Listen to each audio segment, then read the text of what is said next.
New ইয়র্কের 12 বছর বয়সী যমজ বোন গ্রীষ্মের ছুটিতে শুধু ব্যবসায়ী করছে না, সমাজের জন্য কাজ করছে।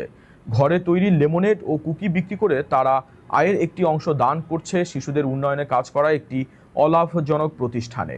কিভাবে শুরু হলো তাদের এই অনুপ্রেরণাদায়ক উদ্যোগ, দেখুন বিস্তারিত প্রতিবেদনে। গ্রীষ্মের ছুটি অনেকেই কাটায় খেলাধুলা বা ভ্রমণে, কিন্তু যুক্তরাষ্ট্রের নিউ ইয়র্ক অঙ্গরাজ্যের টাউন অফ টোনাওয়ান্ডার 12 বছর বয়সী যমজ বোন ব্রুক ও মায়া উইলসন বেছে নিয়েছে ভিন্ন পথ। তারা খুলেছে নিজেদের হাতে তৈরি লেমনেড ও কুকির ছোট্ট ব্যবসা, যার নাম ডাবল ট্রাবল সিট্রাস।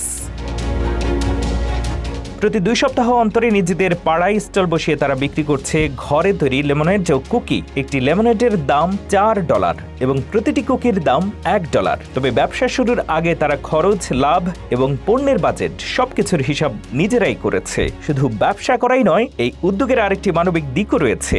বিক্রির আয়ের একটি অংশ তারা দান করছে সলিড ফাউন্ডেশন প্রেপ নামের একটি অলাভজনক প্রতিষ্ঠানে, যা শিশু কিশোরদের বাস্কেটবল প্রশিক্ষণের পাশাপাশি প্রযুক্তি শিক্ষা ও একাডেমিক উন্নয়নে কাজ করে। ব্রুক নিজেও এই প্রতিষ্ঠানের একজন শিক্ষার্থী, তাই সে চায় আরো অনেক শিশু যেন খেলাধুলা এবং শিক্ষার মাধ্যমে নিজেদের স্বপ্ন পূরণের সুযোগ পায়। প্রতিষ্ঠানটির কর্মকর্তারাও যমজ 2 বোনের এই উদ্যোগের প্রশংসা করেছেন। তাদের মতে, অল্প বয়সে ব্যবসা শেখার পাশাপাশি সমাজের জন্য কাজ করার এমন মানসিকতা অন্য শিশুদেরকেও অনুপ্রাণিত করবে। ব্যবসা থেকে আয়, আবার সে আয়ের একটি অংশ সমাজের কল্যাণে ব্যয়। মাত্র 12 বছর বয়সেই ব্রুক ও মায়া দেখিয়ে দিয়েছে ছোট উদ্যোগও বড় পরিবর্তনের অনুপ্রেরণা হতে পারে।